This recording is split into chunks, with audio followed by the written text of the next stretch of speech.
Benny, bring me everyone. What do you mean, everyone? Everyone!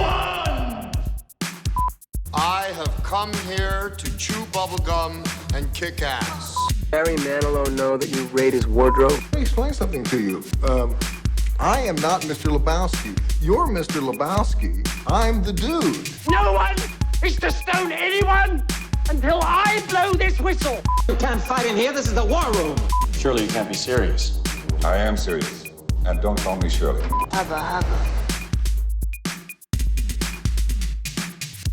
Hello and welcome to Zedos Gang, episode number 115. I think it's 115. Is that right, Ken? 115. We worked it out. We worked it out. We think it's 115. Hopefully it is. Greg looks really confused, but so were we for the past it's the fact that we figured it out as if it's advanced mathematics because that's from the previous number. It's well, yeah, because usually Joe keeps a track of things, and I've been Joe-less for about 6, 7, 8 weeks, and eventually these numbers kind of went away, and Joe's been unresponsive, and I'm like, well, what number are we on? So every week it's kind of like a guessing game. But me and Ken, the detectives that we are, we managed to figure it out. 115. Wow. Yeah. Well, it wasn't hard. We just went back and see how many we recorded. So yeah. Maybe for you, for me, I was like, really, is it? For me, it was like, hang on, wait, there's this much out there. Joe has how many episodes? Ken has how many to send him? Quadratic root of the square of the hypotenuse. I got F. I got F. No, but I got D for maths. So God damn it, I'm not very good. You can count on your fingers. Anyway, without further ado, I'm joined by Ken, Greg, and Mel. Say hi, everyone. Hi. Here we go. All right. So, first trailer up is Agents of Chaos. What did you guys think about this movie? Well, it's a 2-part documentary. Oh, sorry. That was the one I was going to cut, wasn't it? I was about to say, I was looking at that controversy. Yeah, sorry. I wasn't going to talk about this one because it was more a documentary, but yeah. All right, I'll make a note of that and I'll get Joe to cut that bit out. No, but keep it in. Keep it organic. It's a conversation. Fine. Okay. So there's a documentary we're not going to talk about. So yes, go look for it yourselves. Go look for it yourselves. There's a trailer on YouTube. Agents of Chaos. You may or may not. We can't comment. Yes. Yeah. Okay. So next trailer. That was easy.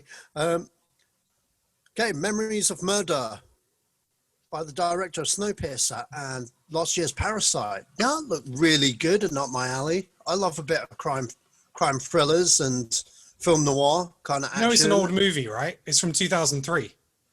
What? Now, it's interesting you say that because there was something in the trailer where it said the classic being shown or something like that. Yeah, so basically it's from 2003. So it's a re-release. Yeah, it's a re-release. So they've remastered it. Okay. And they're going off the success of Parasite because of how well that did. So yeah, I mean, I hadn't heard of it before. I wasn't aware of it. Saw the trailer and yeah, I was hooked. So I'm definitely going to see that. Is a little bit kind of like I don't know, Zodiac kind of vibe, kind of a Fincher type movie. Yes. Yeah, and I'm definitely going to see it. So they're re-releasing it in cinemas. I don't know how long for, how many days, but yeah, I'm definitely going to try and catch it, whether it's there or via some kind of downloading format. Yeah, have you guys seen Parasite at all? I admittedly haven't seen Parasite. I normally try to watch some of the best, sort of film Oscar winners and stuff like that, but I've just been really slack.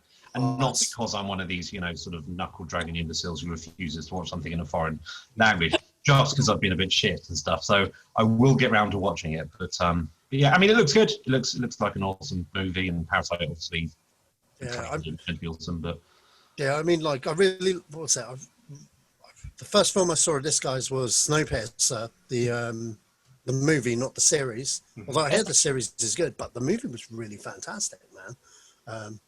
But yeah, this trailer, more up my alley, crime thrillers and stuff. So yeah. All I worry is the marketing ploy of kind of going, well, now everyone knows him for this. This is like when they remarket B movies. Rennie Zellweger in her first role in, or whatever, or George Clooney in Attack of the Killer Tomatoes. It's a classic, and we'll just put him as the headline now. And it's like. Well, you should have been here on the other podcast, Greg. We were pimping out another B movie from the 80s called Grizzly too, with Grizzly George too. Clooney, Charlie Sheen, and Laura Dern. It looks like a watch. It's Jaws, but with a bear. Okay. Sold it to Yeah. me. As an elevator pitch goes, that's pretty cool. Yeah, Jaws with a With bear. a bear.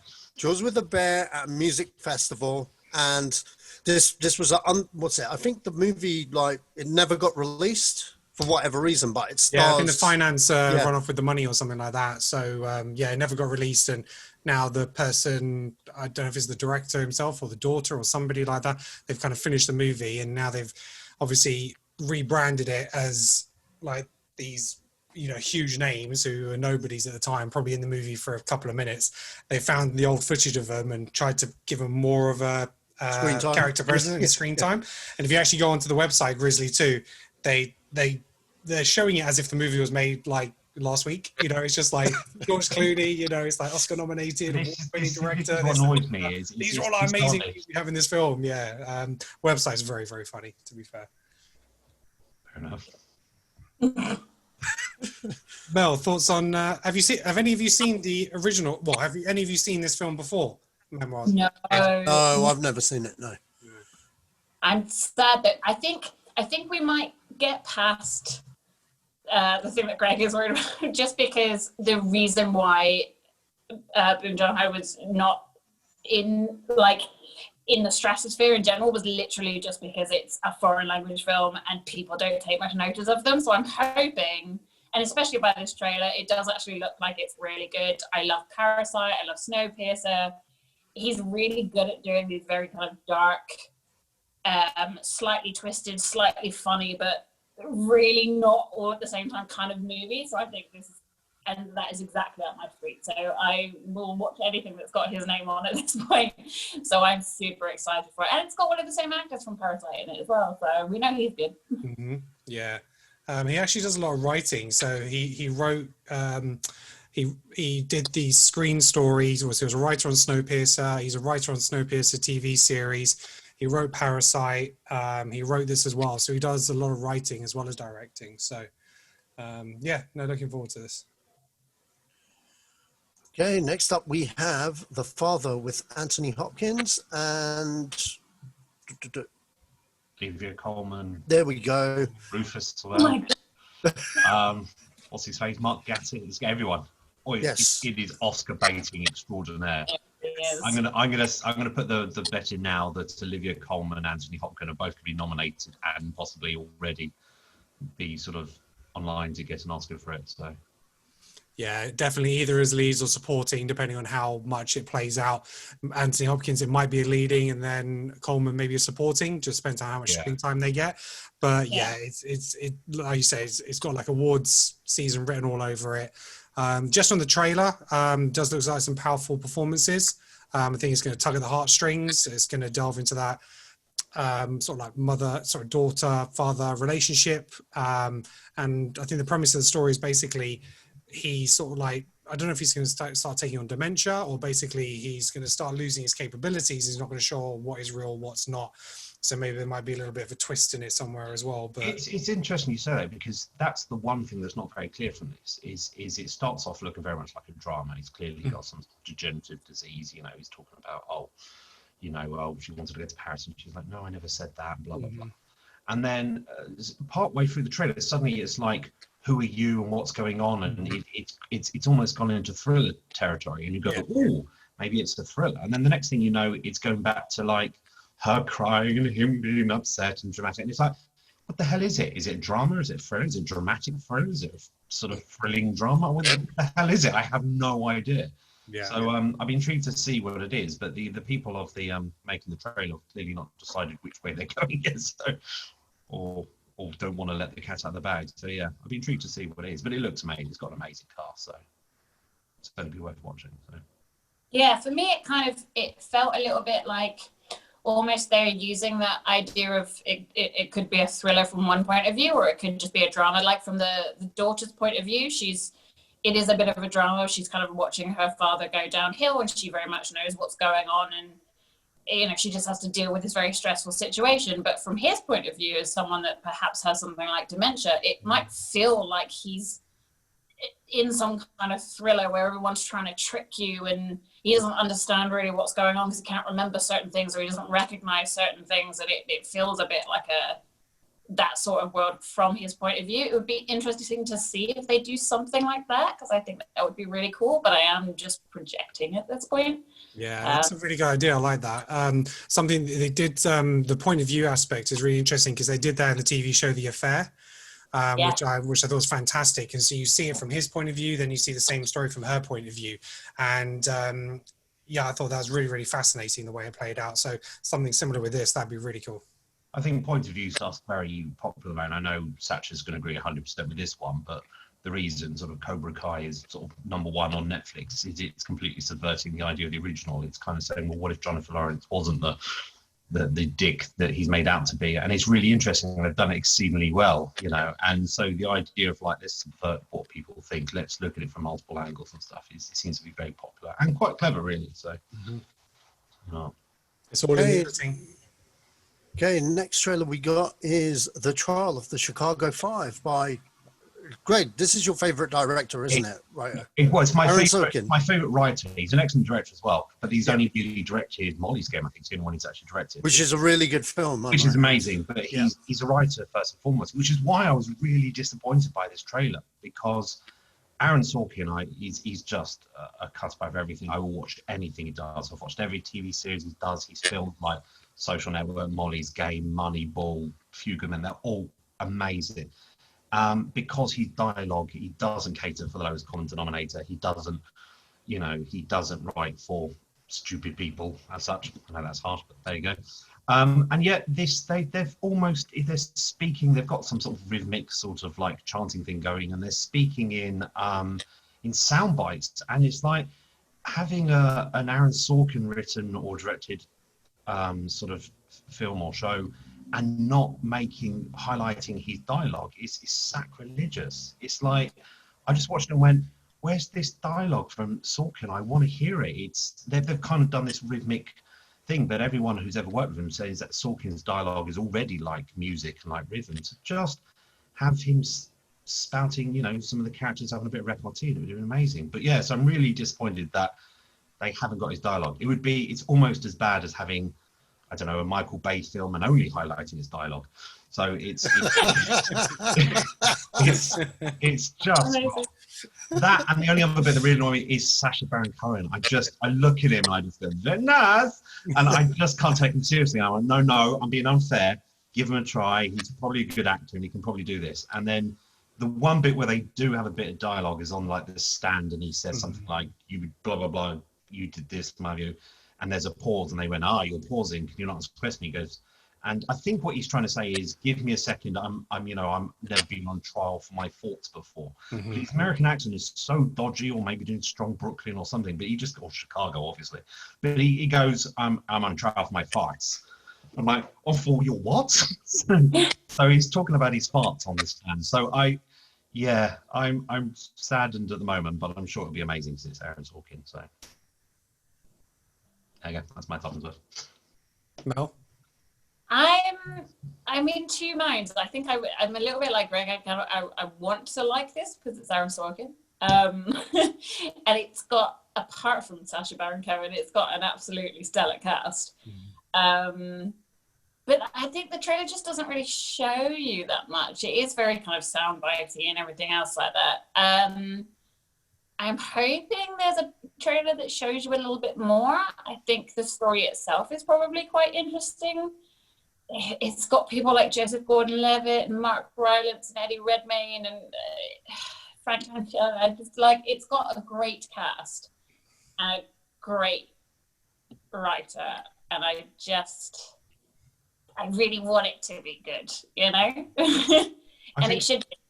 So I think there's going to be a theme coming up over the next few minutes of trailers that aren't kind of selling the film brilliantly, because I feel that we don't know what's going on with The Father because it's not decided if it's trying to tell us it's a thriller or drama. We don't know what's going on with the Sorkin thing because you've got all this cast, but they're just kind of doing this weird rhythmic thing. And we haven't got to the next trailer yet, which is just like, the fuck is going on at all? So there's going to be trailers being disappointed. It's going to be like, Zedo Gang's 115, sort of like theme, I think. So Yeah. One trailer we didn't even discuss. Just to echo what you guys have said.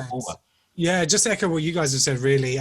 Fantastic writer. He's very well known for his writing. This is only his second movie he's directing. Molly's Game was his first. But we've spoken about it on the podcast probably several times. You know, a lot of the time the studios, directors and stuff like that, they're not involved in the trailers. They go out to these third-party companies. They put the trailer together and put it out there. Sometimes they give usually it's Dylan's fault. Yeah, Dylan, it's normally his fault. Yeah, usually it's my good friend Dylan's fault. His company, they get him to recut a trailer. So I actually know the guy. He didn't do this one. I know he did do this one, but it would have been so much better. He's a stalking trailer. Give them a sort of a proverbial slap from me, because that's just shocking. Just let them speak and it will just blow you away. Go watch something like the Social Media Train or something like that. Yeah, well, like Greg says, you know, it's kind of, it hasn't given you much. It kind of establishes the era that it's in. It's kind of established that it's about a rights movement, but it doesn't really give you anything else. And like you say, normally those type of movies are sold on their dialogue. You'd expect some like powerful interactions between some characters to try to sell you on the acting and the writing part of it. Sacha Baron Cohen, we spoke about him on the last podcast because, you know, he's finished Borat 2 now. I actually just started watching The Spy in the last couple of days, and I've really enjoyed him in that. It's on Netflix, where he does give obviously a straight performance. So, you know, he's definitely got it within him. I'll see what he does. But as Mel says, you know, the other actors that are in it, Freddie Redmayne and Joseph Gordon-Levitt and stuff like that, you know, some fantastic actors in there. So I think it's going to be better than what the trailer suggests. We'll have to see what trailer 2 delivers. I also put a challenge out to anyone who's watching, is watch the last few seconds of that trailer and tell me, is he genuinely saying, I've never been on trial for my thoughts, because it's not what it sounds like. He just says, I've never been on trial for my farts. But I can't unhear that now. That's it. That's what he's saying. Right then. Okay, so, the next trailer we have Nomadlands. Right, yeah. Yeah, that was a real short trailer based on a novel that just seems to be a collection of... is it allowed to call it? Yeah. Is it really? Well, it's a film that's going around the film festival circuit at the moment, so they don't have a studio that has cut an actual proper trailer, so most filmmakers would make their own, or do you know what I mean? So, yeah, not a lot to go on. I mean, it does have a great cast. The director, she's doing the new Marvel movie, The Eternals, coming up soon. And this one just won the big prize over at the Venice Film Festival literally yesterday. So there's a lot of buzz on this movie. The only thing is, it's like that trailer really doesn't really give a lot about what it's about. But what I gather based on a featurette that was also circulating around YouTube is that there's a lot of older people in the US that like sold their houses and just kind of like go on the open road basically, and just like they travel like nomads around the whole of the United States in like camper vans and stuff, and living on the bare essential stuff. And I'm assuming the movie follows the lives of a couple of individuals in that. From this movie, she's used known actors as well as non-actors, people that are actual nomads doing this and living the life. So it's kind of semi-autobiographical by what I understand, kind of like how Ken Loach films his films a lot. And considering the acclaim it's getting, I'm kind of interested to see this one come Oscar season. But that trailer really didn't show anyone anything about what it is. I'm assuming if a studio picks it up, or if Netflix picks it up, we're probably going to get a better trailer, which is a better representation about the movie, because obviously I've had to do a little bit more research on this one to find out what it's about and, you know, that sort of thing. But it's a Fox Searchlight one. Okay, so Disney aren't really doing anything with it. With their marketing department, then they're like, shit, it's Fox. I mean, it's due for release in December, so it is going to be aimed more towards the Oscar season, whatever the Oscars may look like this year. Who knows? There might only be like 3 films, but so like you said, Sasha, it's basically about this woman who she basically loses everything in the Great Recession, and she then embarks on a journey through the American West, and it is basically just a vehicle basically for Frances McDormand, Dormad, from an acting point of view. You know, we saw what she did in Three Billboards and, you know, Fargo and all that kind of stuff. So I think it's just going to be literally a centerpiece for her, which is going to be potential Oscar bait. So, but like I said, the trailer again doesn't give you any indication of what that's about. It makes me jealous, not jealous, reminiscent of the time, you know, in the 80s where trailers were cheesy as hell, but at least you knew what was going on. In a time before this, one man stands up against the cartel. And it's nowadays you have like, oh, we're going to do the trailer that's going to announce the date that we are going to release the teaser trailer, and then we're going to do the teaser trailer, and then that's going to tease the main trailer one, and then the main trailer. And it's like, just, I get this, and I know it's about, you know, getting anticipation out there, but this is just pretty much the shittest trailer I've seen. It is literally And France, don't get me wrong, if I was to watch anyone walk, it would be Frances McDormand, because she's absolutely amazing. But this is like, you know, watching paint dry, the movie advertised to me. Everything you guys said, you've extrapolated from further research. Yeah. Because you can't take it from the trailer. Yeah. And it's just dull as hell. And I realise they're trying to be artsy, and I realise they've probably shot about 4 scenes in the film, and this is released in advance and whatever.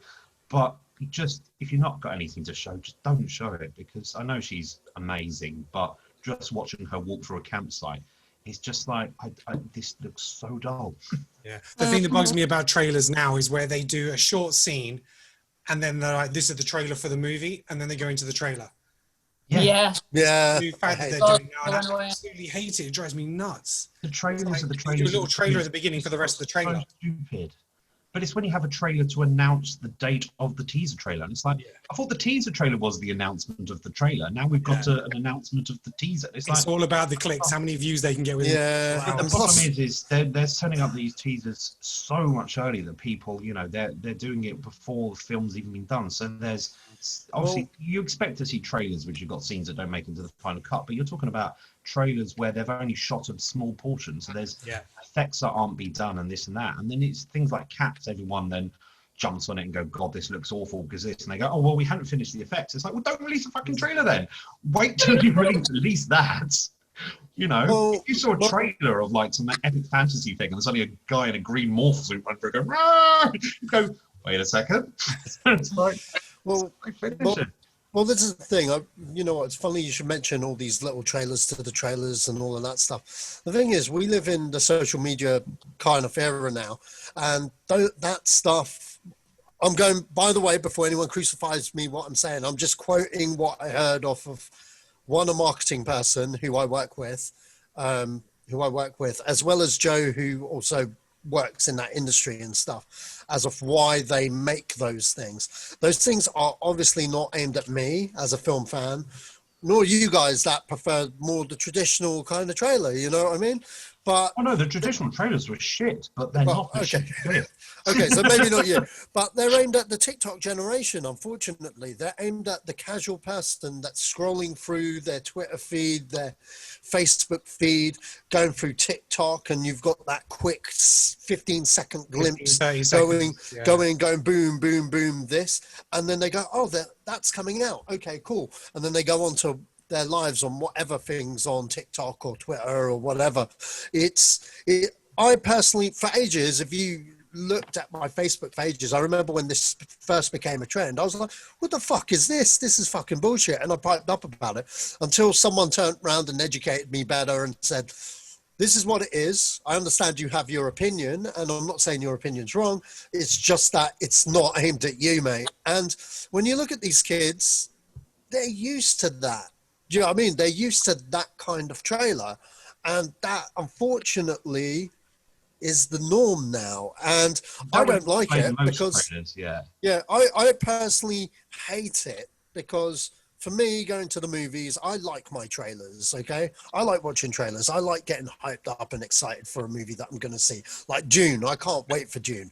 But, like, do you know what I mean? If I saw the 15-minute thing that was first, I would have been like, oh man, like I didn't need to see any of that. You know what I mean? And unfortunately, like all this stuff, not aimed at me, aimed at like all these kids in high school or like, you know what I mean? All these young kids, man. I think that's true of most teasers, but I'm pretty sure if there was a Venn diagram of people who use TikToks and people who would see the Frances McDormand movie, and there is no crossover. That one is not designed for TikTok. Oh yeah, of course. Sure. But at the same time, humans really, or anyone with a sort of any interest at all. That's true. But at a marketing person's point of view, and bear in mind, it is Fox Searchlight, which means it is Disney. They want as many butts on seats, and they don't care if they can get that green. They'll TikTok, they'll Twitter, they'll Insta, they'll do everything to it. And hey, if it's not going to cost them that much in the first place, it's easy money for them. Well, I'm pretty sure it's not costing them anything to film her walking through. Exactly. But I'm just, you know what I mean? I'm just explaining why, you know, the notion of those things. But it bugs me. Look, Ken knows me very well, and I overreact to shit like you will not believe in shit. And trust me, I've overreacted to that trend enough to the point where I'm like, I get it. I hate it. I don't need to freak out about it anymore. But yeah, no, I agree 100%. There's a reason that, you know, TikTok is not on my radar, and I like Aaron Sorkin because they are. Yeah. There is very much a reason why teasers of teasers and yeah. Mel, any thoughts? I think everyone's already said anything, to be honest with you. We'll be back on TikTok later.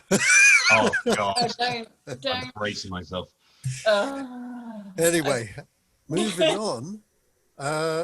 Diana Rigg passed away last week. Sad shame. Very sad. I'm really glad that she had.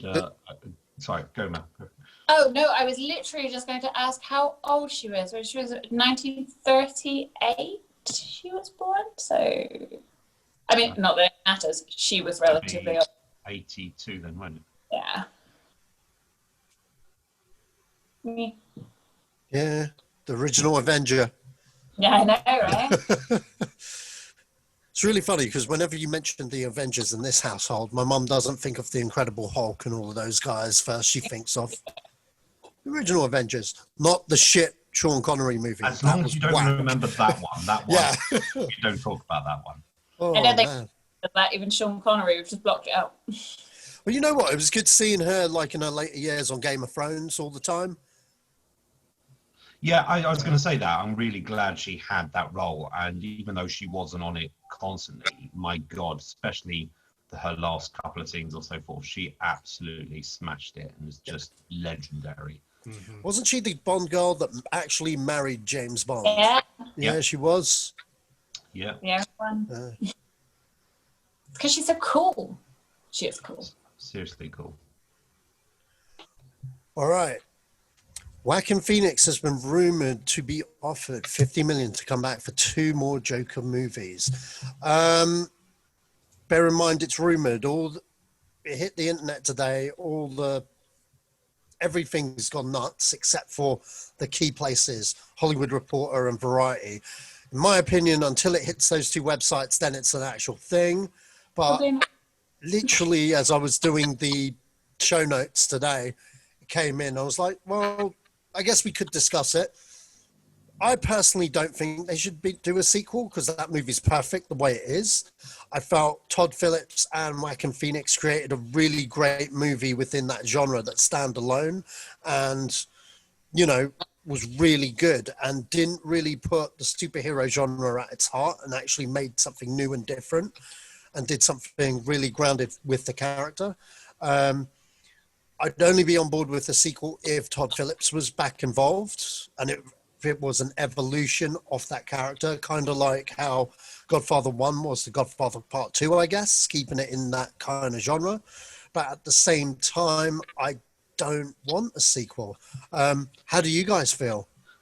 Much what you said, really. There's no reason to do a sequel other than money. Yeah. The only thing that makes me slightly happy if there's ever going to be an actor who's going to basically go, nah, I'm all right, and just be, you know, turn the money down just to be a dick. It will be Joaquin Phoenix, because he's the sort of person who would do that. He'd care a lot about his artistic choices and that. So there's a chance he'll say screw you anyway. But yeah, But yeah, I don't think it needs it. I think they can only kind of screw it up, or there's a good chance they will anyway. So yeah, I agree 100%. But you know, it seemed a lot to make 3 films about someone who isn't really meant to be the real Joker anyway. He's kind of a precursor to the Joker in theory and stuff like that. So it's a lot of money to expend on that, considering it's not really going to be part of any DC universe or anything like that. But it was popular and did well. So. I think this is the thing. I think, particularly with studios, as soon as they see something that makes a lot of money, they automatically want to kind of do a million sequels for it because it's a guaranteed moneymaker. But as you guys have both said, like, there's nowhere really sensibly it can go without it getting a bit ridiculous. I think it's great as a kind of standalone, essentially a study on mental health. I don't think it's going to add anything to do anymore. I think you're right, Greg. I think Joaquin Phoenix is possibly the most likely to go. I couldn't give a shit about £50 million. I don't want it. But yeah, there's nowhere, especially 3. I mean, you mentioned Godfather Parts 1 and 2. Can you imagine what it went like when it got to the 3rd one? Yeah.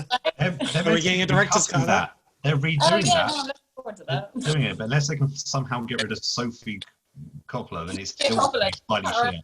I'd imagine she's going to be heavily edited out of that. Yeah. One would hope so. Version, just no Sophia Coppola. Because it's not a bad movie. It's just it's not a great movie compared to the other 2. But anyway, we digress. But I think I don't know if you guys have seen the SNL sketch that they did of the Grouch in the form of the Joker trailer. Yes, I did. Brilliant. That's now I reckon Todd Phillips should make that. So rather than making, they should make a full version of that, because that was SNL sketches are either brilliant or slightly iffy, but that was absolutely top notch and it was so fun. So I want to see that. Screw this Joker sequel. Give me that version there. You can see the studios want for it. It cost, I think, 60-70 million in terms of a budget, and then it did over 1 billion at the box office. So. From a financial point of view, it's throwing 50 million in is not a big deal from the profit they made on that movie. It all depends on whether he wants to play the character again. Now, if he's willing to do it, then they'll go ahead and do it. There's nothing stopping him then, whether it's Todd Phillips getting involved or another director. If he doesn't want to do it, because of the way they're looking at expanding their DC universe and just having everything as canon and everything acceptable, then they could just do something different with somebody else, or bring Jared Leto back, or do something different. I was watching something today in terms of the Joker. There's about 30 minutes of unused footage. So it's something we may see a director's cut from eventually.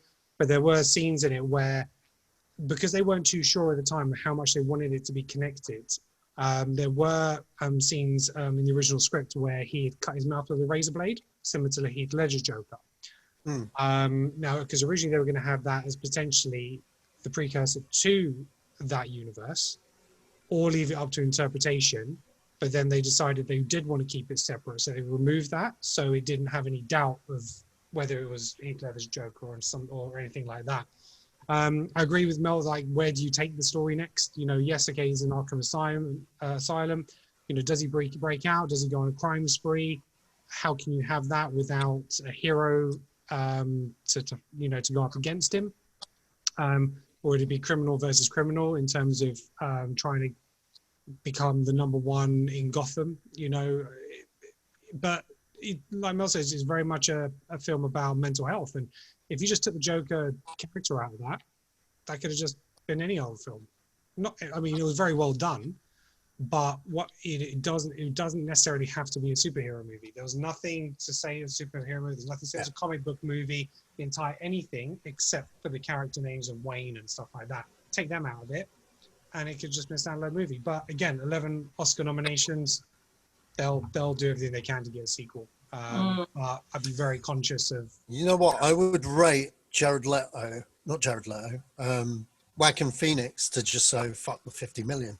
That's what I think. He is about the art, not the money. Yeah, he was. What was it? He was first choice for Doctor Strange. Yeah. He was first choice for a very long time. They were after him hard. They offered him so much money for that role, and he was just like, he was on board if they were only ever going to do one Doctor Strange, you know, and that's very much why he signed on for Joker originally. That it was going to be one and done. So, as you could imagine, Warner Brothers, you know, they're just like, fucking hell, this was an Oscar contender. This made all the money. I hope they don't cave, personally, because I just think it'd be a shame. Yeah, he's a character actor. Todd Phillips would want to do a second one. I mean, why screw about the chance of it becoming part of a slightly shit trilogy? And you've got this masterpiece that was beloved by all, and is a great standalone film. It doesn't seem to have an obvious place to go. So why? And if Todd Phillips doesn't do it again, I think you're going to be hard pushed to get sort of Jacqueline on board, simply because he's going to probably be loyal to the director. So, but we'll see. Who knows? I mean, I don't think he's ever done a sequel. I don't think he's ever. Joaquin Phoenix. No, I don't think he has ever. No. Okay, so Chris Hemsworth has confirmed he's not retiring for Thor anytime soon after Love and Thunder. His contract's been up after Endgame. He won up for Love and Thunder. He basically wants to stick with the character as long as Kevin Feige wants to keep him around for. How do we feel about Chris Hemsworth staying as Thor, or should we recast with Liam Hemsworth? I'm joking. I'm joking. The way you word this, Sash, because it very much sounds like Chris Hemsworth confirms he'll not be retiring Thor. Like everyone else is trying to make him quit, and he's like, "No, I will not. I'm staying forever." I still want to be Thor. You know, it's really funny though, because like I remember a couple of movies ago, he was quite bored with the character, and I think since Ragnarok, they've kind of given Thor his own kind of arc where he wasn't just there going, "I am Thor with hammer," and just like, you know, actually doing stuff. He's become more a likable Avenger.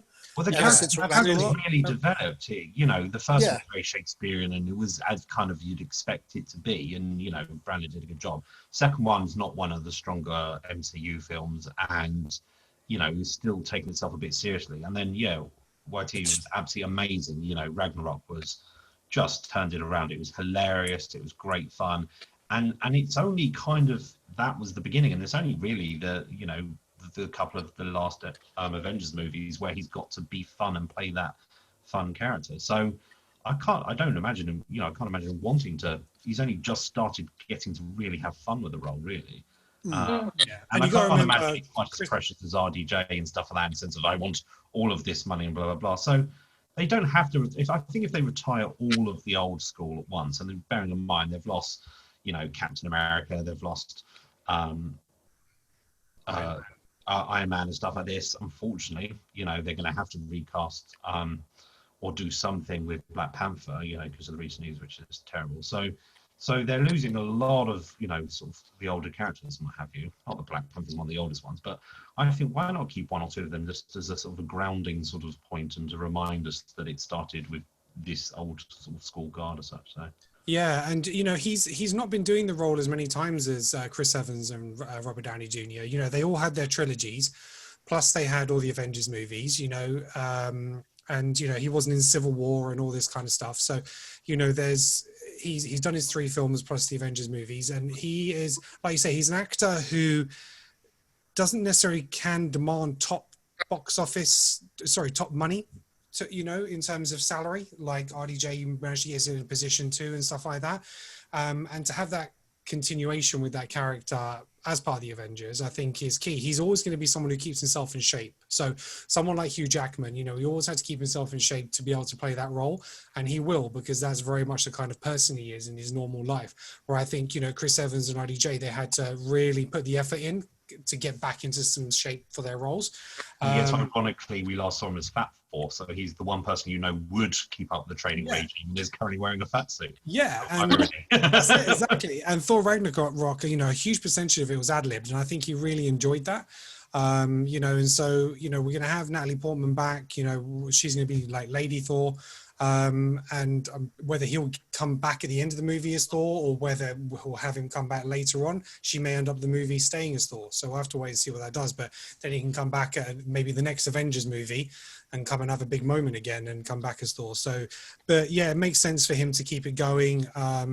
and he can still do his other projects because he did Extraction. He'll do these other movies where he can still stay in shape and just continue doing it. I think he enjoys the comedy aspect as well, rather than just the serious stuff. And as bad as Ghostbusters was, he had a great time on set. Because he's brilliant in that, despite the film not being great.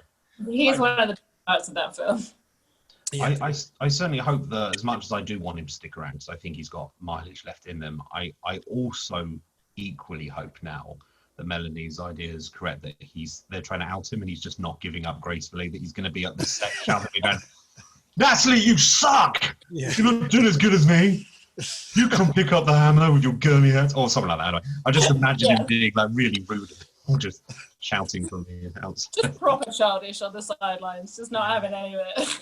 I can see him making an appearance in Doctor Strange because they had the crossover the first time around. So I can see him appearing in Doctor Strange 2 as well in a small part. Even if he's not meant to be, he'll just be outside. He'll just show up. Oh, it's Strange! Yeah. I just liked his cameo in Jay and Silent Bob reboot. Yeah. It's really funny how he got that gig because Kevin Smith was afraid to give him a call because he was like, oh shit, he's like Chris Hemsworth. He's a big movie star. He's probably going to say no. And no one watches my movies anyway. And then they got in contact with Chris Hemsworth and Chris Hemsworth completely nerded out and was like, oh my God, Kevin Smith wants me in a fucking Jay and Silent Bob reboot. And then he showed up for, what was it? 1 day shooting, and then he wouldn't leave the stage. He was like, do you need more? Do you need more material? I can give you anything, Kevin. And Kevin Smith was like, he spent like hours with Chris Hemsworth just improvising shit for that movie. He refused to leave the stage. Pretty much. I'm so happy. I've got it down. So yeah, if Chris Hemsworth needs work, I'm filming no, I'm joking. I think he just wants to work with Taika Waititi again, to be honest. Yeah, I think so too. Why wouldn't you? You guys are amazing. Yeah.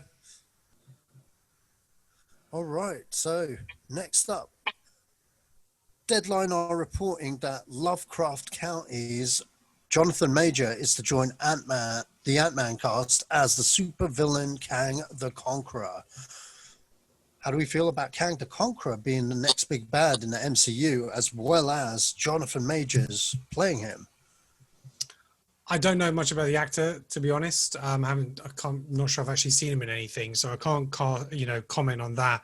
In terms of the character introduction, I can understand it because he's very much a time traveling character, so that will probably play into the effects because of the pin particles and what we saw in Avengers.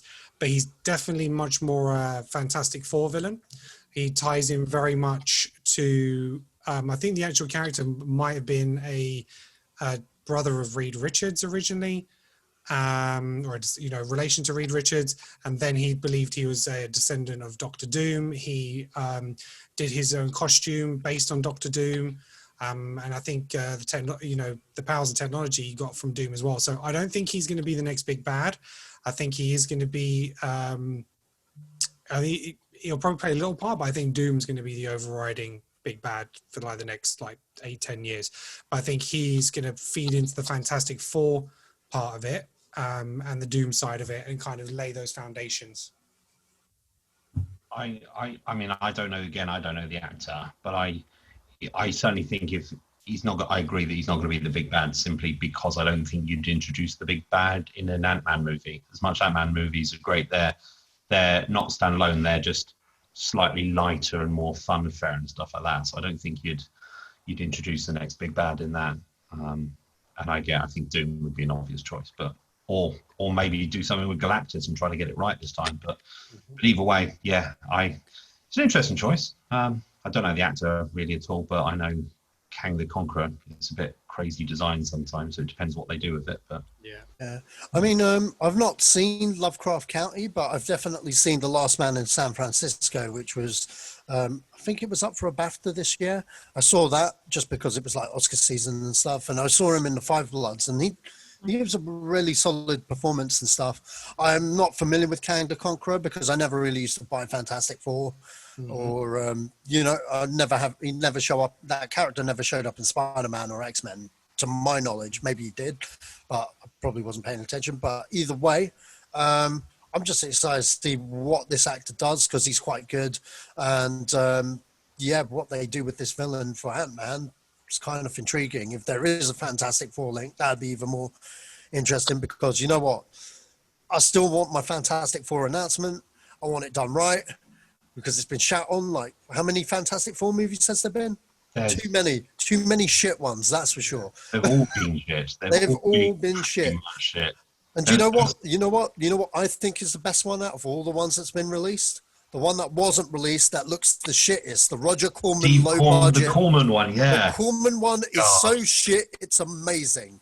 That's what I mean, if you're going to go with shit, you can't just be slightly shit, can you? Yeah, they went all the way steaming turd on that, man. And you know what? You know what's upsetting? It's just the fact that they actually put their all in, that they were going to make a good film. And it came out, you know what? For what it was, it came out okay. But they just never released it. They just literally threw it under a bus. And I feel sorry for the actors because they put all that work in and they never got their moment, man. But the latest one though was crap. Having it as like teenagers being like, it was just bad. If they do it in the MCU, I still want John Krasinski as Reed Richards and Emily Blunt as the thing, just because the chemistry will obviously be there. But I just think it'd be great casting. Plus, it'd be a nice little nod because obviously Krasinski was actually up for Captain America originally, but he saw I think he saw Chris Hemsworth walk in and just kind of looked at him and went, "Yep, I can't do this. That's the sort of person you need for superheroes. Look at me." But for Reed Richards, he'd be amazing. But they've got to do it. It's kind of like the black sheep of the Marvel family, just because it's very hard to get right. I mean, it is a bit cheesy, the Fantastic Four, so it's going to be very hard to nail it. Well, I think, you know what? I think with Fantastic Four, it's an IP that's always come at the wrong time. The perfect time would have been the Adam West days in the 60s, because when you read the comics, it's very much that kind of vibe and that kind of humor, or at least the early ones. I haven't read any of the modern day ones, but if you were to go back and read the old stuff, it was very tongue-in-cheek, very soapy, because you got to understand, yes, it's a superhero thing, but it's a comic book about family, you know what I mean? And I just think there's a good Fantastic Four film in the IP. We've just not got it yet. And I think the closest we've got to a great Fantastic Four film that felt like a Fantastic Four film was a Pixar movie, The Incredibles. Now, if they got those cats to do a Fan Four film, I'm in, because that dynamic with that family is exactly what Fantastic Four should be. And we just never had it. Agreed. But yeah, that's completely the opposite direction from Kang to Conqueror. But yeah, what's your thoughts, Mel? I know very little about Kang the Conqueror, and by very little I mean nothing at all. But I have seen Jonathan Majors in a few things, and he is really good. I love him as an actor, so I think he will bring. I mean, in general, though, Marvel are pretty good at casting people. They very rarely go horribly wrong with castings, and they do put some very talented actors. The thing is, they're not always that great at doing villains, so I hope they give him a good thing to work with. But he's cool in himself. He's a very good actor, so I'd be intrigued to see where he goes with it. Yeah, he's definitely not a one and done villain. You know, there's definitely more breadth to that character. So hopefully, I would imagine he's going to be signing on for multiple film deals rather than just one. Ant-Man's not renowned for having the best villains anyway. I mean, you had, the the yellow dude? Yellow Jacket. Yeah, that was the one. Was, up there with Whiplash as sort of villain of the week sort of crap. And then they got like great actors like Walter Goggins to be sort of the bad guy and sort of the ghost thing, but they're fairly sort of forgettable and so it would be good for them to have a decent villain in Ant-Man film. Maybe that's what they're aiming for. And if not, just have more of Louis just sort of explaining everything, because that works. Yes. And to be honest, Ant-Man's one of the major players in the Avengers now, really, so they kind of have to up the game and up the franchise, because he needs to take a lead role. He's officially the old guard now, him and Hemsworth. Carrying all of it, and Hemsworth is only going to be shouting from the sidelines of the set as the security try to escort him on. So, Yes. Okay, so next up, the Freddie Prinze Jr. classic, She's All That, is getting remade. And if that wasn't sacrilegious, they've cast in the leading role a TikTok star, Ray Esterling. Ray Esterling? Nobody cares. Yeah. I mean, firstly, is cast as the lead. I don't know who she is. IMDb don't know who she is. Does. TikTok knows who she is. Now, the only way I could see how this works is that this is a real low budget film, like a real low budget film. They've just decided to cast a TikTok star. They're aiming at the TikTok audience. Stop saying TikTok star. It's an oxymoron. You're not allowed to use it. Yeah. They're looking at a TikTok audience, and they're trying to get as much butts on seats that way on, I don't know, like Amazon or wherever, whichever streaming service it's on. They do a quick little advert scrolling up with those mini ads, and they all watch it through there. Oh, that chick, boom. And then it's gone into the abyss of Netflix and Amazon Prime. I think Netflix are going to want to avoid this because they cannot make this right. After cancel Netflix because of the Cuties fiasco, there's no way you can make this film in this day and age. If you remember the original, it is all about the message of she is fugly. She's wearing dungarees and glasses. And look, now she's in a swimsuit and she's got our curling iron and she's hot.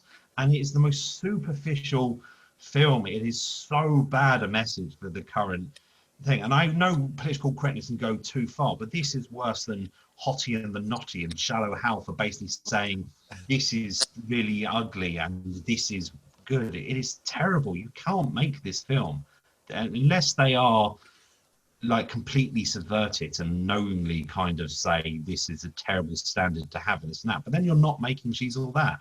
It's a great film for the time, but you can't make it in this day and age. It's giving such a bad message. And beauty's in the eye of the beholder. And just saying, if you don't, appeal to this standard, you are ugly. It's fucking awful. You can't say that. And Netflix, who are, as I said, who are scared of everything at the moment, are not going to make anything that's controversial. I shouldn't think so. So Miramax are doing this, who did the original. And I see this as pretty much probably going to be a reverse. I think it's going to be someone who is all that, and she gets ignored, or she can't find the guy that she wants because they perceive her because she looks a certain way, because she is good looking, she wears makeup, she is this, she is popular, and then it's maybe showing her vulnerability. It all depends on her abilities as an actress. She has over 60 million followers on TikTok, so they've cast somebody for that audience, but yeah, I think it might be a little bit of a role reversal to show that it isn't about the looks and try and do a better message than saying, she's fugly, look, she put a dress on and now she's amazing. So hopefully that's the way they're going to do it. But they have to be. Anything else would be suicide. Well, I mean, there's literally a scene in the original film where she takes off her dungarees on the beach and suddenly she's in a swimsuit and everyone goes, oh, now we've suddenly realised she's beautiful. It's like, this is terrible. Don't get me wrong, I loved it at the time, but it's like, it's a terrible message. So this is the thing. I mean, I just don't see how this is greenlit over a TikTok star. Okay, yeah, the followers, etc. They're probably aiming for that audience. But let's put it this way. I've said many times on this podcast, whenever people are like, oh, John Cena would be great for that, I'm like, not yet. Let him prove himself. You know what I mean? Let him do the muscle man thing, then move on to the comedy like he did in Blockers. Let him work with good directors so he can up his game amongst other actors. Look at Dave Bautista. He's had a slowly good trajectory.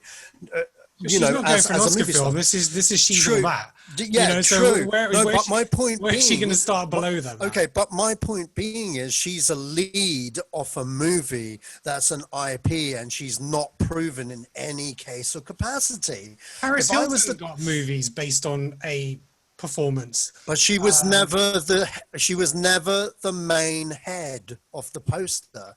Dude, she was always in an ensemble. She was 28 million followers. Yeah, but she was always in an ensemble, which meant she had to play off of other actors, which meant she had to at least learn what she could off of those other people. She was never the main star, okay? And I'm just saying, you're putting an unknown person that's only got TikTok as your main star. That's that's a bold move to me. And I'm not saying it's the right move, but I'm very dubious about this. Mel. So many issues. You are very right. I really, really hope it's going to be kind of a reversed idea of She's All That. Otherwise, as you said, Greg, it's totally insulting. The issue I have with this kind of trend of having TikTok stars or YouTube stars or just people, singers, they've been doing that for years as well. Just because you're in the entertainment business in some way, shape or form does not make you an actor. And every time they cast people that have never done any acting before in the lead roles of something, it makes everyone kind of go, oh, it is easy to be an actor. You just turn up and say some lines. It's absolutely fine. And I find that deeply insulting for the many, many people I know who are incredible actors and have worked incredibly hard to get a tiny shitty part in a theatre show. And then a TikTok star comes on and goes, oh, well, I've never really thought about being an actor before, but I'm famous now, so of course I can lead this. It's certainly not going to be an Oscar-winning film, but it is a lead in a Hollywood movie, which a lot of people have worked their entire lives and worked their asses off for. I get wanting to have the younger audience, but you also need somebody who can act. Even in the shittest of films, you still need somebody that can act. It will make your film 10 times better. You could get someone like Zendaya if you're trying to go with the young audience. She's a huge name. Young people love her. Older people love her. She could pull that part off brilliantly. The only trouble you'd have now is Zendaya probably wouldn't take the part. But there are plenty of people like that who you could appeal to the younger audience, still have a massive star, could still do a really good job, but they'd rather take somebody from a completely unrelated entertainment thing, because I don't know why. I genuinely don't know why, and it infuriates me because people seem to think that acting is the easiest job in the world, and it is really not. I think it's a slippery slope. I think you've hit the nail on the head. I think before long that's it, everyone. And it's just, as you said, it's disrespectful for actors and stuff like that. I've been an actor in the past and still sort of dabble in things like this and what have you, but I take it seriously. And yeah, I think it is insulting. And as you said, I'd see Zendaya in anything. I think she's awesome. I think she's so good. But yeah, I just think that it's not only is it going to be a TikTok star in sort of commas, but it's just the not sort of film. Even if they completely subvert it, as Kenan says, and have it, well, now she's really attractive and popular, but we need to maybe ugly her up a little bit. And I think that's still not going to help anyone with body confidence. Why can't you have someone like, like Emma Stone in films like Easy A and Superbad, where it's like, I can be ridiculously attractive and be a decent human being without having to put on glasses or take off. No, that's what I think they're going to do. I don't think they're going to ugly her down. I don't think that's the way they're going to go about it. I think it is going to be more of a case of I'm more than what I appear to be. But at what point then is it have anything to do with She's All That? Because it sounds like they're making a completely different film if they... The whole She's All That is the whole idea of a bet and a transformation, and it is Hans Christian Andersen's The Ugly Duckling for all intents and purposes for the modern day. And but yeah, it whatever they do, if they subvert it or if they do it straight, it's going to be very hard not to piss off a lot of people and to give a really bad message to sort of teenagers of today. So yeah, we'll have to see. I mean, I think it's very easy to say, oh, she's famous on TikTok. At the end of the day, she's a content creator and she's established herself on a platform to the fact that 60 million people have wanted to subscribe and see what she's doing. I know she's a dancer. She signed up with a talent agency. She started a podcast. She's launched a cosmetics line. Now, unless you're familiar with her videos and, see what she's capable of in front of the camera, whether there is any acting and stuff, there's a lot of TikTok stars out there who do a lot of shorts, do a lot of sketches, do a lot of acting and stuff like that. And I don't know how much she's been involved in any of that, but the babysitter, one of those is a Instagram TikTok star. He's been in both films. So they are crossing those lines because they're generating so much content that people continuously want to see. So we'll have to wait and see what she does. Who knows what she's going to be like in a feature film. It's not going to be a high budget. It is going to be very low budget. We'll see what it does. But I think to discard her because she's famous from TikTok, I think is a little unfair, the fact that she's a content creator and people want to see her. So why would you not capitalize on that? It's the same, like you say, with singers, sports stars. They cross over different mediums and get different platforms to do what they want. Why is this any different? You mentioned earlier, in a social media environment, it is for the, you know, trailers are done for people who scroll and want to see 15, 30 seconds. They're making a film for those people. They're making a film for those people. I get that, but the difference is, Ken, I've got not a problem with you know, a singer and stuff being in films. Hell, I don't have a problem with a TikTok person being in a film in a role. I have a problem with them being a lead in a film, being a complete unknown as a lead in a film. Why do you have a problem with it? I have a problem with it because, you know, okay, here's the thing. If I didn't know that she was a TikTok star, fine. That's not here nor there. I would have taken the film, etc. But just the fact that if you were making a film, you wouldn't go with someone with no experience. But what are you saying is no experience? How many videos and content has she posted that you haven't seen that you're judging her on? If you're directing an actor, you want to be able to know that they have the ability to act. You want to be able to. And I'm sure she would have gone through a casting to see if she was capable of doing that. Yes, but then unless you've watched 100 of her videos, how can you judge someone to say that they can't act? I think you make a fair point, but the problem is they're probably going to have a very relaxed idea on the casting based on the fact that she can bring 60 million of her fans are likely to go see this film on day one, and that's probably interesting them more than if she's going to be the next, you know, a hot sort of Oscar-winning property. And that's why I have issues, because if we're based on that, then fucking the Logan brothers, the Paul brothers are going to turn up in fucking films, and unless they're playing something that, you know, that actually ends up dead, I have no interest in that. I like PewDiePie, but I don't want to see him in a film that he doesn't. So it's like it's a slippery slope where, you know, you're big on social media and stuff like that. Bella Thorne is huge on social media, but she's never been a lead in any film that she's any good at. She was in The Babysitter and things as secondary roles and stuff like that. But yeah, giving them the lead role just because they can bring, you know, X amount of people to the cinema and stuff, I think is a slippery slope, and I think it's gonna cheapen cinema, to be honest. I think it's going to just only get worse and worse and worse if that becomes the reason you can get a lead role. So, to be honest with you, my issue is not even with the fact that she's a TikTok star. It's the assumption that she is going to be good in this film because she's a TikTok star, rather than kind of I'm assuming that she's going to be terrible. She might be fantastic. I have not seen her act, and I hope to God she is. And there have been a few exceptions to the rule where people that are not originally actors have then gone into doing some acting role, and they've worked incredibly hard and they are really talented and they do a very good job. I think we're talking about him a little bit later. Harry Styles is actually a very good actor, and he probably initially got that part largely because he was already famous, but then also the part that he had in Christopher Nolan's Dunkirk is also Christopher Nolan, so maybe he didn't do it off of that. He probably put him through a lot of auditions, but he's genuinely very good. There are a few exceptions to those rules, but there are a lot of singers and YouTube stars and TikTok stars that get roles as actors purely because they're already a star. And there are plenty of stars who are also trained actors who are already proven to be good that could do the same thing and bring in the same audience.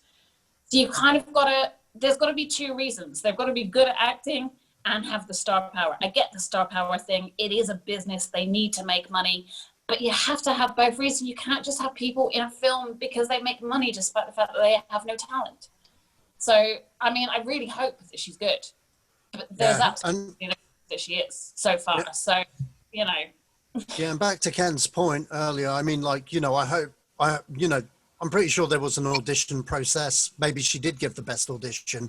But yeah, I'm just a bit dubious. You know what I mean? It's on the fence until the movie comes out, I guess. But yeah. I also think with crossover stars and stuff like that, you know, people like, for every really bad B movie led by an ex-wrestler or whatever and stuff like that, then there's things like Dave Bautista, who is excellent, and Dwayne Johnson, but they would cast in films as big muscular guys or action films because they've got that persona. A lot of the time, singers are cast in musicals and stuff because they are singers and stuff like that. Yeah. To kind of come up, to be a star of TikTok or YouTube who's renowned for doing the WAP dance or this or that. And I am simplifying. I haven't seen her thing, so I can't judge her. But she's not renowned for doing anything that would lend itself necessarily to this, other than the fact that she's got 60 million followers. So if that is the main sort of reason for casting her, you know, that would be disappointing. She could end up being excellent, but at the moment, I'm very cynical because it sounds like her bringing 60 million potentially sort of views in the cinema to the table is the main reason, rather than the fact that she's an action star or a singer first and foremost anyway. That and the fact that she's probably pretty, and maybe looks really ugly when she wraps her hair and puts some glasses on, and then that would be perfect. You never know.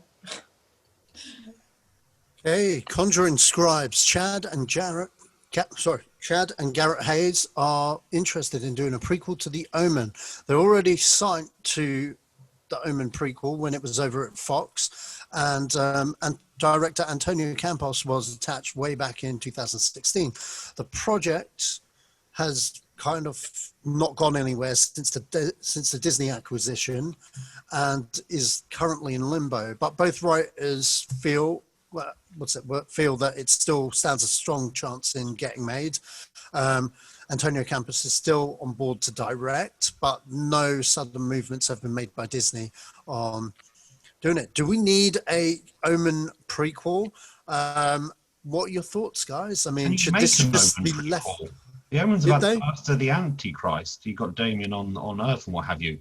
Before the birth of the Antichrist, there's just not the Antichrist. That's not going to make a very good film. I don't quite understand what the premise of a prequel would be, you know. Yeah, it's called The First Omen, whatever that means. Wasn't The Omen the first Omen? I don't know. Somebody says. So confused.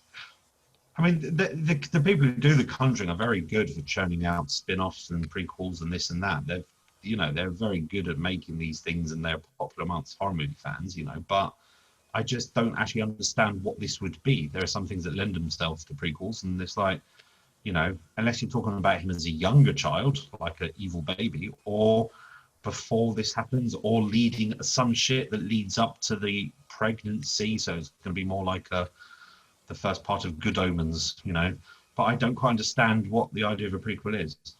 I'm sure they'll do a good job when they figure it out, but yeah, I just don't understand what they're getting at. Ken? I'm not one for horror movies anyway. They don't interest me that much.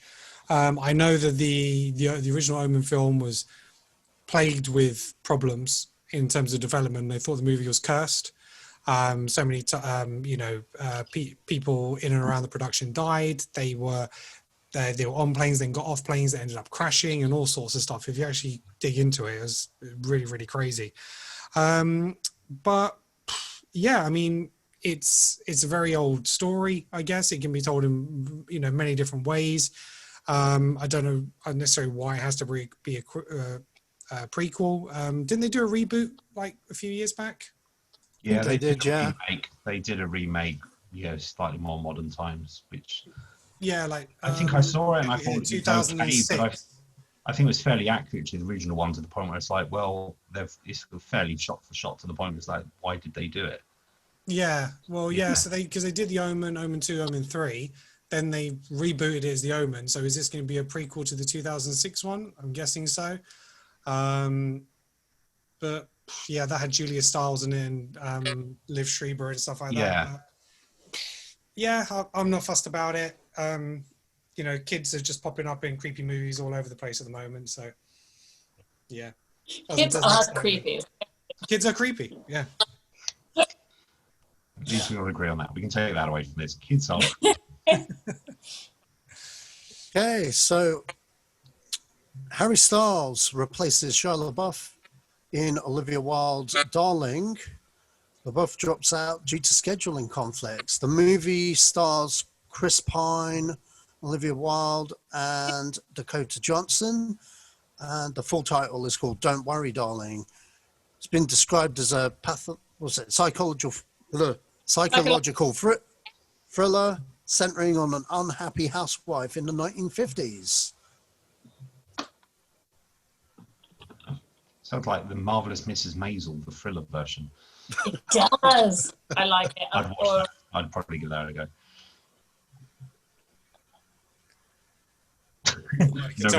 Nobody cares. Okay. I just always seem to talk a lot, so I was letting other people have it. You can go, Quinn. I'm looking forward to this film because Olivia Wilde's directing it, and I think she's really talented. She's really cool. It's got a stellar cast. Harry Styles, I think it depends what sort of role he's doing, but I think he might be better than Shia LaBeouf at certain things. So, bold statement. That is a bold statement. You know what? I'm in. But certain types of character, I feel like Harry Styles would be better at. But it depends what he's supposed to be playing in this, to be honest with you. But it is one hell of a cast, and I want to watch it. It sounds kind of interesting. I am intrigued. Why not? I think Olivia Wilde just kind of went, Shia LaBeouf's going to be hard fucking work. Harry Styles is really nice. Method. Let's cut it. Yeah, I mean, the thing, it is a bold statement because Shia LaBeouf is an excellent actor, but my God, is he a pain in the ass. But I recently saw Peanut Butter Falcon, and he's just excellent in it. He's just a good actor. But, Harry was good in Dunkirk. It's just, I don't know if I've seen enough of him to sort of make my opinion if he's a good actor yet or not. But, yeah, depending on the role, he could be very good and stuff. So. Yeah. Well, yeah, he's getting a lead in a movie after being an extra in one. So he's been waiting to make this point. Fair play to him. Let's see what he can do with it. I don't remember him in Dunkirk particularly in terms of his character, his story, what he did in it. Bearing in mind, I've only seen the movie once though, but that isn't something that stands out. But I heard good things from Nolan about him on set and how happy he was with his performances and stuff like that. So we'll have to wait and see. Yeah, Shia LaBeouf, I think that's kind of a bit of a tragic story. I think he had such a great career path coming off of Transformers and stuff like that. And I really enjoy him in those movies. And yeah, I'm looking forward to seeing this new one where it's kind of in that Mexico drug cartel environment kind of thing. But yeah, he is method, and he, even for that one, he got a tattoo all over his body and stuff like that. So, but yeah, like Greg said, he's kind of notorious for being quite difficult as well on set and causing a few problems and having his opinions on everything. So, but we'll have to wait and see. But the rest of the cast, the premise looks really interesting. So, yeah. Yeah, I saw The Tax Collector myself a few weeks ago. It was really good. Yeah, it's really good. Yeah, with Shia LaBeouf, I mean, I've never particularly had a problem with him. I mean, yeah, he did the Transformers movie. It's the first one I thought was amazing. Okay, on the contrary of what everyone says, I just felt the first one seemed like, well, it's exactly like what I'm going to say. They wrote a script first, which is what you generally do with movies. Okay, you write a script, and then they hired a director, and then they made a decent movie. And then somewhere along this process with the sequels, this script thing that you start off with, they kind of didn't do that. And it kind of shows in those films, and those films suck. But I never really had a problem with Shia LaBeouf, really, in any of his films, to be fair. I thought he was, even in the dreaded, what's it, Kingdom of the Crystal Skull, I didn't think he was bad in it. He's a good actor sometimes in bad movies. Yeah, he's never a bad actor. But I think with him, he was a case of, he came off Even Stevens and got really big really fast, doing blockbuster movies really big really fast. And then whatever happened to him personally, he basically decided, right, I'm going to go and just stick and do indie movies. And since he's been on this trajectory doing indie movies, he's just been churning out stellar stuff after stellar stuff. I mean, he was fantastic in, what's the one with Tom Hardy? Lawless. Fantastic in Lawless. He was great in the other movie, Fury. Yeah, he's renowned for being a bit of a troublemaker, but yeah, I guess that comes with the territory. But at the same time, I feel these past couple of movies, he's just come off Peanut Butter Falcon, Honey Boy, and I suppose I heard he was really good in Borg versus McEnroe as well. Well, I haven't seen it, but yeah, I haven't seen that. Yeah, I would see that one. But I think these past 3 movies, he's kind of mellowed out a lot. You know what I mean? I've seen him in interviews and stuff, and he's even like calling himself out on all of his old shenanigans. So, you know, when you're young and famous, you know what I mean? yeah, You're going to he's do still some in wild his shit. 30s.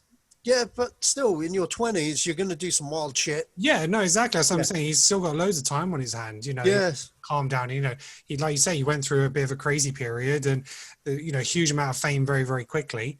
And, you know, hopefully now he's just, you know, like, yeah, just grown up a little bit, matured a bit. Yeah, so...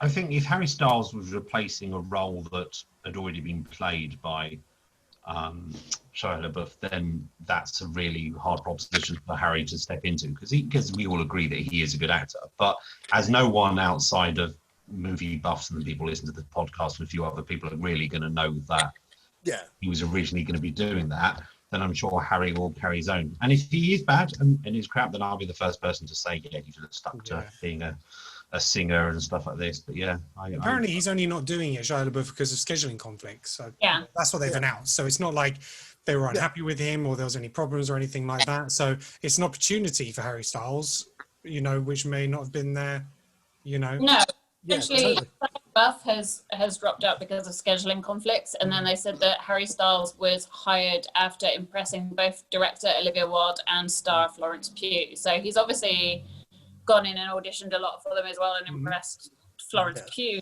is amazing, and Olivia Wilde. So I feel like he's not running in and doing like the biggest parts straight away and going from film to film to film. He seems to be actually thinking a little bit more about the types of roles he's going for. So hopefully he is going to work hard and do a good job of it. And to be honest, this is a time for him because he's not able to do his like musical world tours and stuff like that, which is where he'll probably make his bank. So he's able to join a production that is a much more contained environment. He's able to do something with that. So makes sense.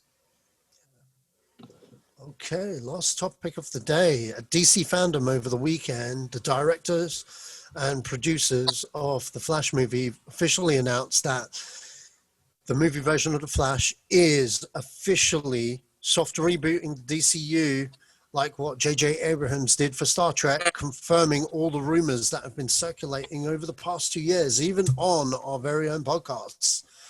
How do we feel about Flashpoint being a thing? Yeah, to me, it made the biggest sense. I've said it all along. It was the point where they could do a soft reset. I didn't want a complete reset, but I definitely thought actors who didn't want to no longer be part of it didn't have to be. But the fact that they're embracing the multiverse now and that everything is canon, and I think that's the best thing that DC can do. You know, stop trying to replicate what Marvel have done, and just everything can be whatever it wants to be. Have your Joker films, have the Batman, have Flash, and if Ben Affleck, they do the Justice League Snyder Cut, which is now Justice League Director's Cut, have that. And then if Ben Affleck wants to come back and do more Batman movies because HBO Max want him, let him do that. Just do all the different content you want. Let everyone have their own interpretations of the characters, just like the comics. You don't have just one line of Batman. You have different writers writing Batman in a different way, called different comics, and just have at it. Just, you know, let them have whatever content and direction they want. So for me, it makes complete sense. Yeah, I'm completely with you. To be honest with you, I think that was the DC's kind of biggest mistake, was trying to fall in with the way that Marvel did things, because they went ahead, they had a really successful way of doing it, and DC tried to jump on the bandwagon when they really didn't need to. And DC comics in general are not the same sort of style as Marvel stuff. It just doesn't work with the same sort of setup. I've kind of given up hope with a lot of DC films the way they've gone over the past few years. So it would be nice to just kind of have that soft reboot and just, as you say, let everyone do kind of the things they want to do in the realms that they want to do it in, and see which ones are good and which ones aren't, rather than having a big... And it gives the audience a choice to pick a mix. You know, the actors, they want to see play the different characters, because with Marvel, you have to see everything. You know, if you don't see a movie, you lose part of what's going on. If you don't see the TV series, you might miss something. If you don't have Disney Plus and see Falcon and Winter Soldier and WandaVision, you're going to miss out on what happens in the movies. Everything's connected. So you have to really invest in it. Where DC, they can just be like, look, you want to go see a Batman movie? Go, you got this one or this one? You know, You can watch the standalone one. Yeah.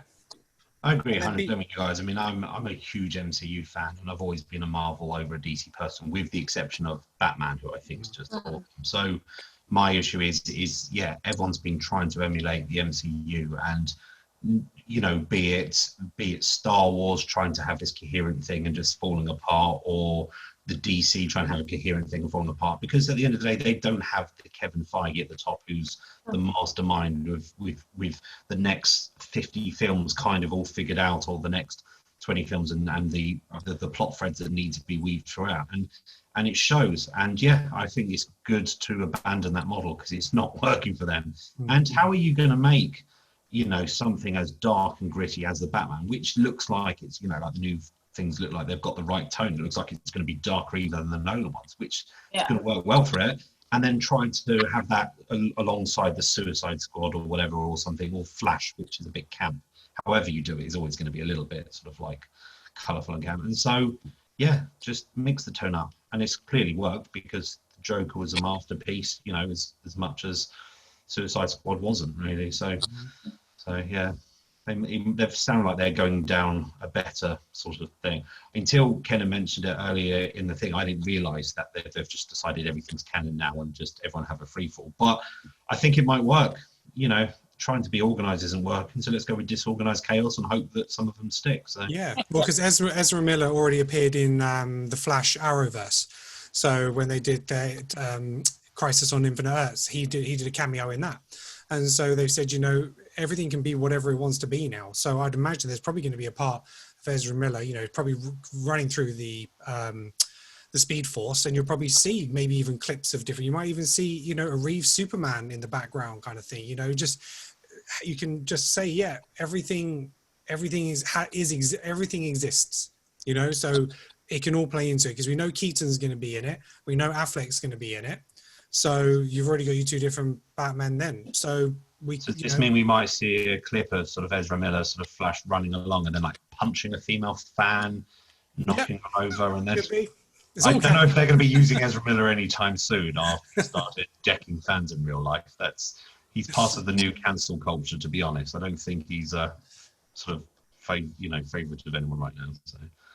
I think he's got his very own Ray Donovan on the case. So, you know. Yeah. And to be honest, we're not going to probably see Ray Fisher back as Cyborg anytime soon. So, you know, they'll be recasting that and having somebody different in there. So that allows it. Just have a different one. So. Well, what they've seemed to be doing with the Suicide Squad by just going, let's just bring in all these brand new crazy characters. We'll have a couple of the ones that we liked that returning. We'll get rid of the ones that didn't work. Yeah. We can't afford Will Smith, so he probably won't return. And we'll just make this crazy thing. But yeah, it makes sense because that looks absolutely mental, especially some of the characters they've got. And you can't justifiably actually try to tie it into the same movie as the Joker or the new Batman or whatever. So that can still exist in the same Jared Leto, Ben Affleck universe. Yeah. And if they want to do something else with that, they can. So yeah. Okay, so I guess that's a wrap. This has gone by pretty quick, hasn't it? Yeah. You know what? I actually took out like at least 2 subject matters out, but I'm saving them for next podcast. I'm not putting them back in. I guess we're calling it a night. All right. So that's it for us on Zedos Gang. Where can we find you, Ken? You can find me on Twitter at Kenan Talks Film for me talking about film. Greg? Good point. Social media, you can find me for Board Gamers still. It was on Amazon until recently, but I think they've taken it off finally now. So I'll have to find it online instead. And generally on social media. Melanie? You can find me on Twitter and Instagram at Melanie Crossey.